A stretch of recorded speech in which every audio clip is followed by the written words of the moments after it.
The sun burned low across the horizon, washing the desert in shades of gold and red. Heat shimmered above the sand, and dust hung in the air like smoke from an invisible fire. From their forward operating base on the edge of the village, the Navy SEAL team scanned the compound in silence. It wasn't just another mission, it was a test of patience, skill, and resolve. Their orders were precise: locate, capture, or eliminate the warlord who had eluded U.S. forces for years. Intelligence confirmed he was inside that compound. The problem? No one could reach him. The warlord's men had dug themselves into the ruins like ticks in a dog's skin. Sandbags lined every broken wall. Machine gun nests covered every angle of approach. Snipers moved restlessly across rooftops, shifting positions so no one could pin them down. And then there were the civilians, terrified hostages forced into courtyards and windows, used as shields against American firepower. To take one wrong shot would mean innocent lives lost. To rush the compound would mean SEALs cut down in a storm of bullets. The mission had become a deadly chess game, and every move so far had ended in stalemate. The SEAL snipers had tried everything. They shifted to high ground, then low ground. They circled the perimeter under cover of night, crawling through dust and debris in hopes of finding a crack in the defenses. But no angle worked. Each time they had the warlord in their sights, he melted back into shadow before a trigger could be pulled. He knew the terrain, knew the tactics, and most of all, he knew the Americans couldn't afford collateral damage. It was as if he was daring them to fail. Inside the command tent, frustration boiled like a pot ready to spill over. The team leader, a veteran of countless operations, leaned over the map table with clenched fists. "He's mocking us," he muttered. "Every minute we wait, he grows bolder." And indeed he did. The warlord broadcasted taunts over crackling radios, threatening to kill hostages if Americans tried again. He flaunted his survival, sending out videos filmed from inside the compound, declaring himself untouchable. Every word was meant to break U.S. resolve, to paint the SEALs as powerless. For warriors known for precision and dominance, the humiliation stung deep. But it wasn't only pride at stake. Washington was watching. Higher command demanded results before the press got wind of the stalemate. A high-value target had been located, but days were passing with no success. If the mission failed, the consequences wouldn't just be political, they would ripple across the battlefield, emboldening enemies everywhere. Time pressed down like a weight. The compound wasn't just fortified, it was alive, adapting to every tactic thrown at it. SEALs crawled back to base with sand in their teeth, eyes bloodshot and tempers thin. Even the best among them, men who had hit targets at impossible ranges under impossible conditions, were forced to admit the truth no one wanted to say aloud. They couldn't get the shot. The silence around that admission was deafening. A SEAL sniper's pride is steel, forged by years of discipline and victories. To say "I can't hit him" was like confessing failure to their very souls. And yet, the evidence lay before them. The warlord had built his fortress of fear so well that even the world's most elite sharpshooters found themselves blind. As the desert night crept in, bringing cool winds and distant howls, the weight of defeat loomed larger. The men prepared for another fruitless day, knowing hostages trembled inside those walls. Some prayed, some cursed, and some simply stared into the dark, wondering how much longer they could endure this stalemate. No one said it aloud, but the truth hung heavy. The SEALs, for all their skill, had been outmaneuvered. The mission that was supposed to prove their dominance had become a nightmare of frustration. Every option seemed exhausted. Every path led to the same outcome. And deep down, the thought began to creep into even the hardest minds: maybe this time they wouldn't win. But fate has a way of bending under pressure. When the strongest falter, sometimes an unexpected hand rises from the shadows. What? The SEALs didn't know that night was that their salvation wouldn't come from their rifles, their tactics, or their training. It would come from someone they never expected. Someone who wasn't supposed to fire a shot at all. In the corner of the command tent, away from the map tables and weapon racks, sat a woman almost invisible to the chaos around her. While SEALs sharpened their gear, adjusted optics, and argued over strategy, she tapped quietly at her laptop, headphones resting around her neck, eyes scanning intelligence reports that never seemed to end. To most, she was just background noise, and analyst, a civilian, part of the support staff. No one expected her to fight. No one even thought of her as a piece of the battlefield puzzle. And yet, she was watching everything. Her name was Claire Donovan. 32, an intelligence specialist who had spent years studying patterns, movements, and the hidden details that slipped past men too eager for action. She wasn't a soldier by rank, nor a sniper by training, but she had something else.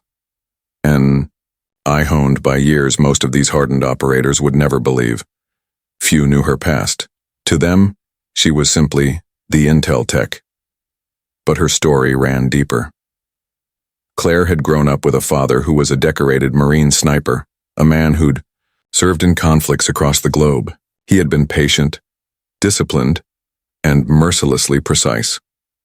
From the time she was a child, weekends weren't spent at malls or parks, but out in the woods, learning how to breathe with the wind, how to still her body until even birds ignored her presence, and how to steady a rifle so perfectly that the target never stood a chance. Her father had never raised her to be a soldier, but he had raised her to understand the craft of marksmanship. The rifle is only as steady as the soul holding it, he used to tell her. When he passed unexpectedly years ago, Claire carried that phrase in her heart. She put the rifle away, burying that part of herself. She pursued intelligence work instead, preferring analysis to combat, truth to violence. Yet every lesson remained etched into her muscle memory, every movement ingrained like second nature. Now, sitting in the shadows of the command tent, she noticed what the SEALs did not. The compound wasn't just random chaos, it moved to a rhythm. The warlord's men rotated guard shifts at exact intervals. Certain windows opened only at dusk. And most importantly, the warlord himself had a habit. Every evening, just as the desert sky turned blood red with the sinking sun, he stepped into a ruined archway to bark orders. He was exposed for only seconds, no more. But those seconds repeated like clockwork. Claire watched it unfold on surveillance feeds for 3 nights straight. Each time her chest tightened. She marked the timing, the angle, and the blind spot none of the SEAL snipers had considered. To them, it wasn't a viable shot. To her, it was the only one that mattered. Still, she kept silent. Speaking up would mean ridicule, or worse, dismissal, from the mission. These were men forged in the crucible of battle, legends in their own right. What place did a civilian analyst have suggesting sniper solutions? And yet, the thought gnawed at her. Every hostage screaming in the background of intercepted audio reminded her of the price of hesitation. That evening, as arguments flared, among the SEALs, some demanding another breach attempt, others insisting on waiting, Claire finally spoke. Her voice was calm, almost casual, but it silenced the room. "You're all missing it," she said. "He steps into the archway every dusk for less than 10 seconds. From the ridge east of the compound, you'd have a clean line of sight." The room went still. Eyes turned toward her, incredulous. A civilian giving sniper advice? The team leader narrowed his gaze. "And how exactly do you know that?" She didn't flinch. "Because I've been watching him for 3 nights. He does it without fail. You just haven't been looking in the right place." The snipers exchanged uneasy glances. Some scoffed. Others frowned. But the silence was heavy with unspoken truth. They hadn't noticed. And worse, she was right. One of the younger SEALs finally muttered, "Even if that's true, we don't have the angle. The east ridge is too shallow. You'd need a shooter lying practically flat to even make the shot." Claire's lips pressed into a thin line. She hesitated, then let the words escape. "Then let me take it." The tent erupted in disbelief. Laughter, curses, shaking heads. "You!" one sniper barked. "Lady, this isn't a video game." But beneath the mockery was tension. She had just voiced what no one dared to say, that maybe, just maybe, the answer wasn't coming from them. The idea was insane, against every rule, every protocol. And yet the longer they stared at her, the more a terrifying possibility began to sink in. What if she really could? The desert had a way of grinding men down. By the fourth day, the SEALs weren't just exhausted, they were frustrated beyond words. Every attempt, every angle, every plan fell apart. They had launched drones, scanned heat signatures, even tried drawing the warlord out with noise and distraction. But he never exposed himself long enough for a sniper to confirm the kill. The warlord seemed to thrive on the stalemate. He broadcasted threats on shortwave radios, promising executions if Americans advanced again. Sometimes, his men pushed terrified hostages to the walls and windows, their silhouettes barely visible in the fading light. The message was clear: take a shot and innocent blood would be on U.S. hands. For men trained to act decisively, the forced restraint felt like torture. The SEAL snipers bore the brunt of the failure. Known for their ability to strike targets at impossible distances, they now found themselves helpless.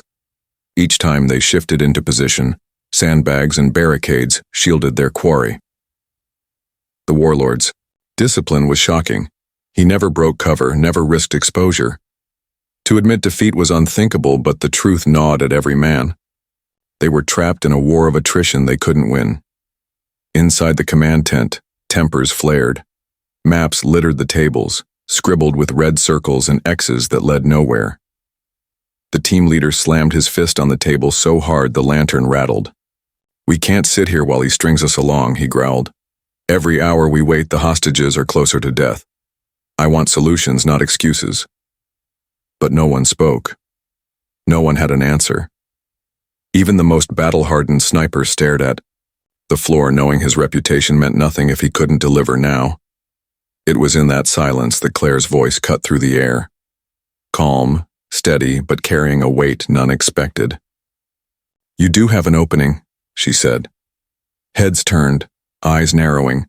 She felt their disbelief pierce her, but she pressed on.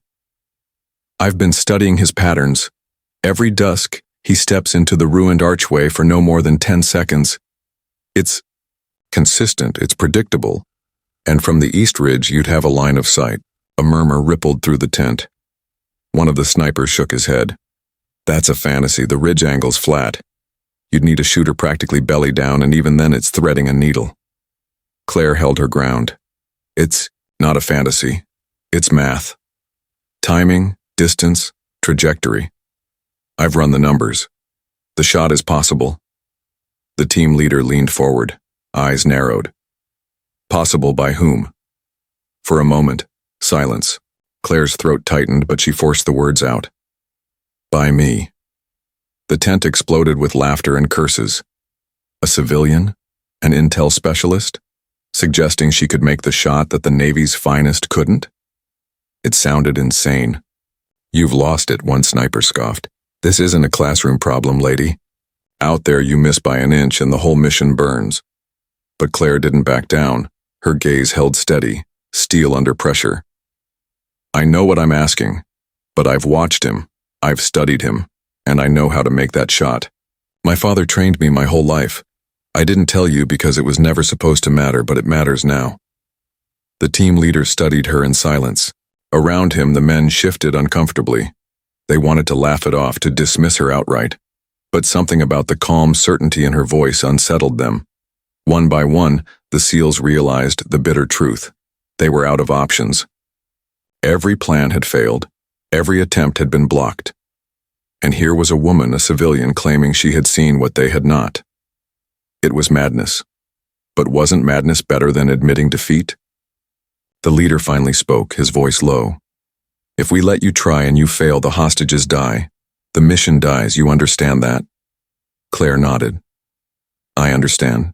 But if no one takes the shot, they die anyway. The difference is we still have a chance." The tent went quiet again. SEALs exchanged glances, some scoffing, others strangely thoughtful. For the first time, the impossible didn't feel like the end. It felt like a choice, and deep inside, each man wrestled with the same thought.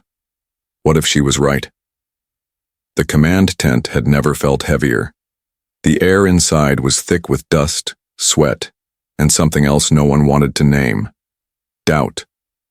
The SEALs, hardened warriors, who had stared death in the face more times than they could count, now found themselves staring at a civilian with a proposal that defied every rule they had ever lived by. Claire's words still hung in the air. "Let me take the shot." One sniper barked out a harsh laugh, shaking his head. "You've got guts, I'll give you that. But this isn't some hunting trip with Daddy's rifle. This is war." Another cut in sharply. "Even if she's right about the pattern, even if the warlord shows himself again, one mistake, and the hostages pay the price. We don't gamble with lives." Claire didn't flinch. Her hands rested on the table, steady despite the storm of eyes on her. "I know the stakes," she said. "And I'm not asking for permission out of pride. I'm asking because I see the opening you don't. I've studied him, I know his rhythm, I can make the shot." The team leader, Commander Hayes, rubbed his temples. He was a man who had made impossible decisions, who had carried the weight of life and death on his shoulders across continents. But this was beyond his training. The manual didn't have a page for civilian analyst volunteers to outshoot SEAL snipers. One of the senior snipers leaned forward, his face carved from stone. "Commander, with respect, this is insane. If word ever gets out that we put a rifle in the hands of a civilian, they'll bury us all. Careers, reputations, maybe even prison." Hayes's eyes narrowed. "And if we walk away? If we fail to neutralize him after confirming his position? Washington will bury us anyway. Think bigger." The tent fell silent again. They all knew. It was true. The mission wasn't just about one man, it was about American credibility. Failure here meant emboldened enemies across the globe. Claire broke the silence, her voice low but steady. "You're all out of options. I'm not asking to replace you, I'm asking to give you a chance you don't have, you know I'm right." Her words struck deeper than the men wanted to admit. Some shifted uncomfortably, others looked away. The truth was a thorn they couldn't ignore. She had seen something they had missed, and no matter how insane her offer sounded, they couldn't dismiss it completely. The youngest sniper, barely 30, finally spoke. Say we even considered it. What makes you think you can handle the pressure? You've never been in combat. Out there with bullets flying, everything changes. People freeze. People break." Claire looked him straight in the eye. "I've trained for this my whole life. Not in your uniforms, not with your tactics, but in the fundamentals. My father made sure I knew discipline before I knew freedom. Breathing, patience, focus, I won't freeze, I won't break. Not when lives are at stake." Her voice carried no arrogance, only conviction. For a moment, even the skeptics hesitated. Commander Hayes stood and paced slowly. He was measuring the impossible against the unthinkable. Finally, he spoke.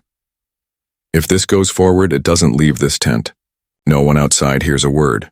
Officially, this will always be a SEAL shot, understood?"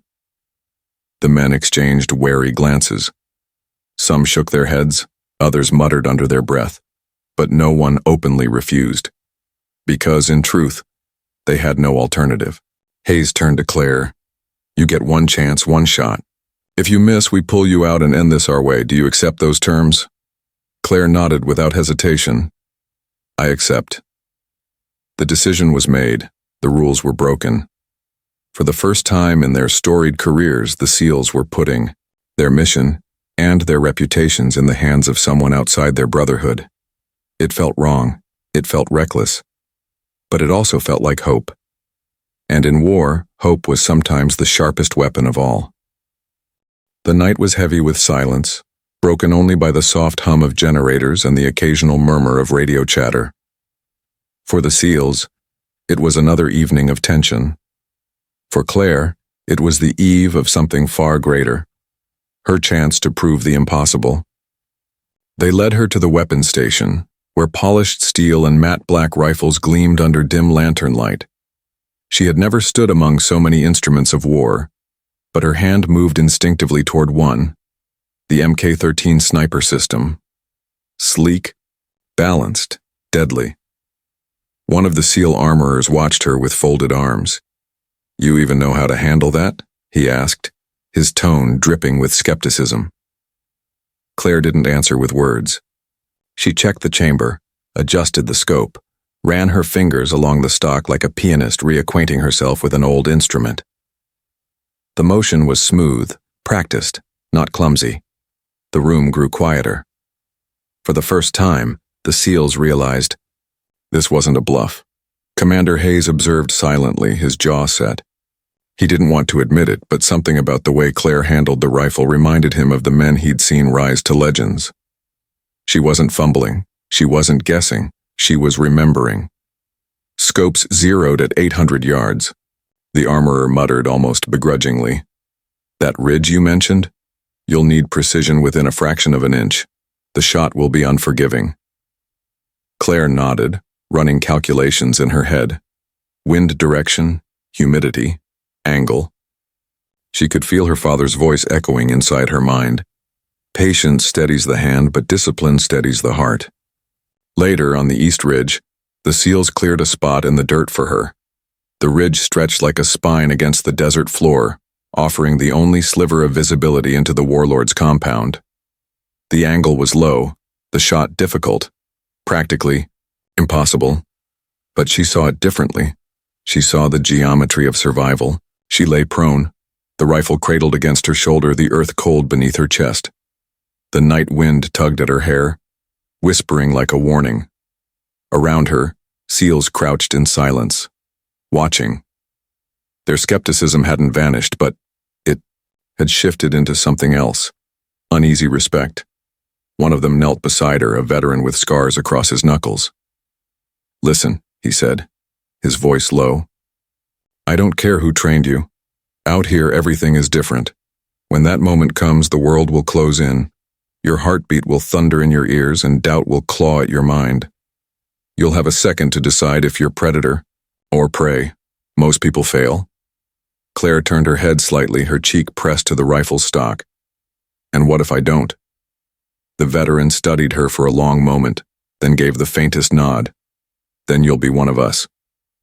They tested wind speed. They marked range. They ran the timing again and again, each pass building a rhythm in Claire's mind. She could feel the moment approaching, ticking closer with every second of desert silence. Commander Hayes crouched near her position. His face was unreadable, carved from the weight of command.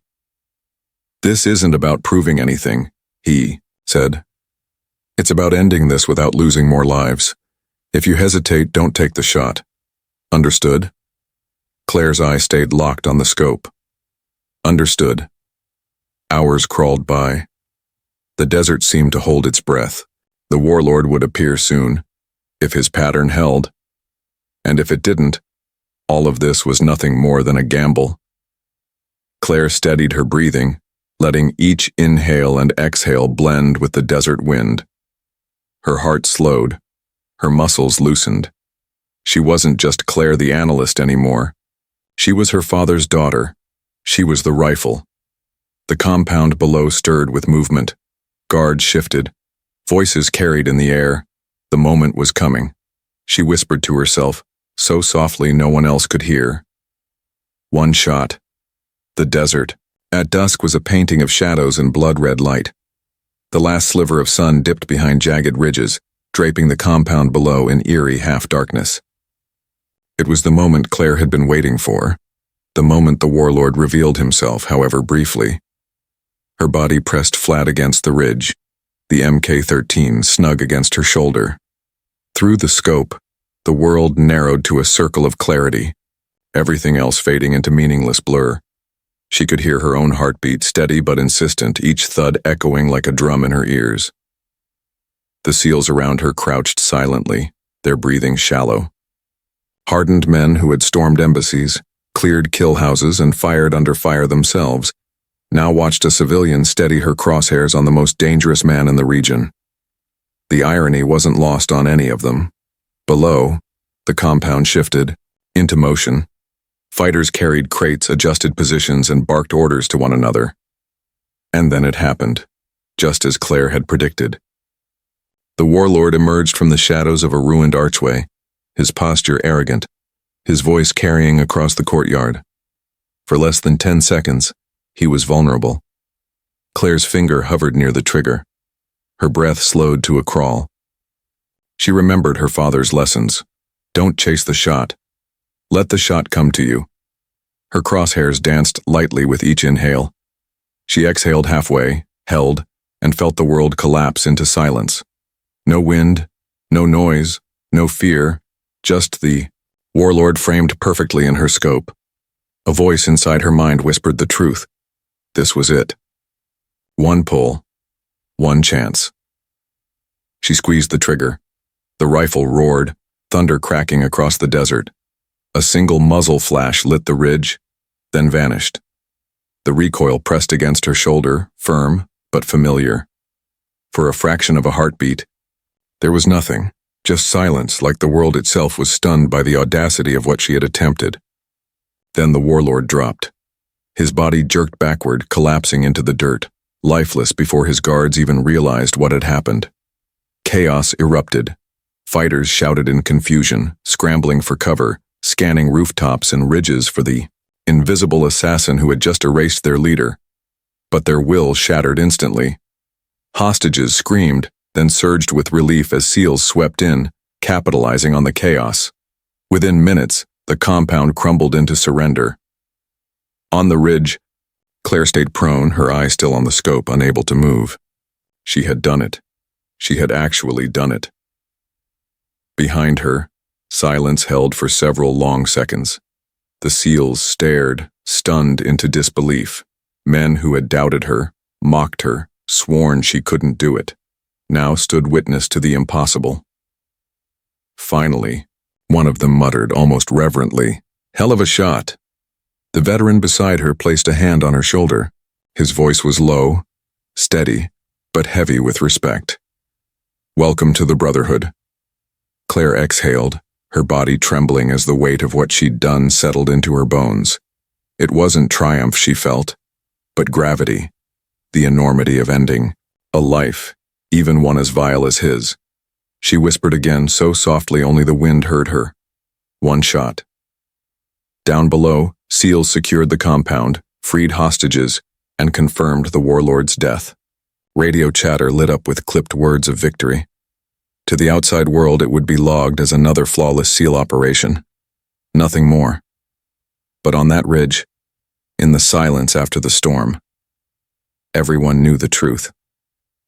The mission had been saved, not by snipers with years of combat under their belts, but by a civilian analyst who had seen what they hadn't, and who had had the courage to take the shot no one else could. And for the first time in days, hope returned to the desert. The compound lay in ruins, its once formidable defenses unraveling like sand in the wind. The hostages, shaken but alive, were herded into safety by the SEALs who moved with clinical precision. The air reeked of dust, gunpowder, and fear dissipating into relief. From the ridge, Claire lowered the rifle at last, her fingers trembling as though the weapon itself had absorbed her fear. Her cheek bore a faint red mark from the stock, and her breath came in shallow bursts. She had expected triumph, perhaps even elation, but instead she felt hollow, like she had just stepped over an invisible threshold she could never return from. Commander Hayes climbed up to her position, his boots crunching over gravel. For once the stoic mask of command cracked. He looked at the body far below, then at Claire, then back at the compound where his men secured victory. His lips parted, as though searching for words, but none came. Finally, he offered a curt nod. "You did it." The simplicity of the statement carried more weight than medals. Claire pushed herself to sit upright, brushing grit from her hands. She glanced around at the SEALs, men who had doubted her every step. Their expressions told stories louder than any words. Some stared with awe, some with discomfort, and some with newfound respect they couldn't quite put into speech. The hardened veteran who had warned her about doubt and fear earlier was the first to break the silence. "You didn't just make the shot," he said slowly. "You made the shot." A ripple of agreement passed through the group. For SEAL snipers, hitting a stationary target at such range under such conditions bordered on legend. And yet Claire, a Civilian, an analyst, an outsider, had done it in one decisive moment. The radios crackled with updates. Compound secure, hostages safe, leader neutralized, mission success. The words traveled like lightning back to command, where analysts and generals would later dissect the operation. None of them would know that the pivotal shot wasn't fired by a decorated sniper, but by a woman whose name didn't even exist on the roster. As the adrenaline ebbed, Claire felt the weight of reality settle in. Her father had taught her discipline, but he had also taught her the price of pulling a trigger. It was never just the elimination of a threat. It was a burden carried forever. She looked again at the lifeless figure far below. The warlord had been a monster, responsible for atrocities beyond comprehension. And yet, he was still human. She whispered inwardly, "I hope this brings peace to the lives you ruined." The SEALs began their exfiltration, leading the hostages toward the waiting helicopters hidden miles away. Hayes walked beside Claire, quiet for most of the trek. Finally, under the cover of darkness, he said, "I don't hand out respect easily. You've earned it tonight, but what you did, you can't ever speak of it outside these men, do you understand?" Claire nodded. "I didn't do it for recognition." He gave her a sidelong glance. "Then why did you?" She paused, her voice low. "Because someone had to." The answer lingered between them, raw and undeniable. When they reached the extraction point, the helicopters thundered overhead, blades chopping the air. Hostages climbed aboard first, followed by SEALs. As Claire stepped into the cabin, a few men offered her quiet nods. It wasn't camaraderie in the traditional sense. It was something deeper. She had crossed a threshold with them. She wasn't one of them, but she wasn't apart from them either. As the helicopter lifted, the desert shrank below, swallowing the compound back into the earth. Claire pressed her forehead against the cold window, watching as darkness erased the battlefield. She had ended a reign of terror with a single shot, but in doing so, she had etched herself into a story that could never be told. And deep down, she wondered if that silence would be her heaviest burden of all. The helicopter touched down at the forward operating base in the dead of night. Floodlights cut sharp beams across the tarmac, illuminating exhausted SEALs and trembling hostages as they disembarked. Claire stepped out last, the desert wind whipping her hair across her face. She looked around, half expecting applause, half fearing questions, but there was nothing. The mission was logged as flawless, its official story already forming in the debrief rooms. To the outside world, the records would credit the SEAL team. The after-action reports would describe precision sniper fire without naming who pulled the trigger. Her role would vanish into redacted lines, erased before it was ever written. And Claire accepted that. In the dim corridors of the base, the team gathered for debrief. Commander Hayes gave his report in clipped professional tones. When asked how the warlord was neutralized, he simply said, "Our sniper took the shot." No one corrected him. No one mentioned Claire. Yet as the men filed out, each paused briefly by her side. No words passed, only nods, a glance, a pat on the shoulder. For warriors who lived by silence, these gestures spoke volumes. She had earned their respect in a way medals never could. Later, alone in a small barracks room, Claire sat on the edge of her cot. Her rifle lay dismantled on the table, cleaned and stored. She stared at her hands, steady now but marked by the memory of the trigger's cold steel. Her father's voice echoed in her thoughts. "One shot can change everything, but it will change you too." And it had. The warlord's death sent ripples through the region. Intelligence confirmed his network collapsed overnight. Fighters scattering, hostages freed, villages no longer terrorized. One bullet had undone years of brutality. The analysts back in DC called it a turning point. But no one knew that the turning point had come from someone who wasn't supposed to be there. Days later, as the SEALs prepared to redeploy, the veteran approached Claire one final time. He leaned against the doorframe, arms crossed. "You'll never get credit," he said. "Not in any book, not in any briefing." "I know," she replied quietly. but you'll have our respect. And that, he said with a rare half-smile, is harder to earn. For a moment the weight lifted. She realized she didn't need her name etched into reports. The acknowledgement in their eyes was enough. When Claire finally boarded the transport back to the States, she carried nothing but her duffel and the silence of what she had done. Outside the window, the desert receded into endless horizon, the battlefield swallowed by distance and time. Back home, life returned to its quiet rhythm. She returned to her desk, her analysis, her endless streams of data. To her colleagues, she was just Claire, the quiet analyst who sifted intelligence and briefed officers. No one suspected she had knelt behind a rifle in the desert and ended a warlord's reign with one impossible shot. At night, though, she sometimes woke with the echo of the trigger in her mind, the sight picture of the warlord framed in her scope. She wondered if her father would have been proud, or if he would have seen the shadow it cast over her soul. Yet deep down, she understood something vital. That shot had not been about glory, or recognition, or even vengeance. It had been about responsibility, the unbearable truth that sometimes history pivots on the shoulders of those least expected to carry it.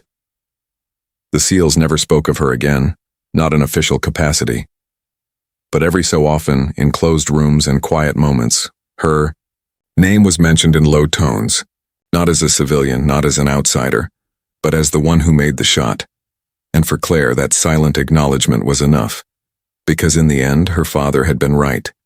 One shot could change everything, and hers had.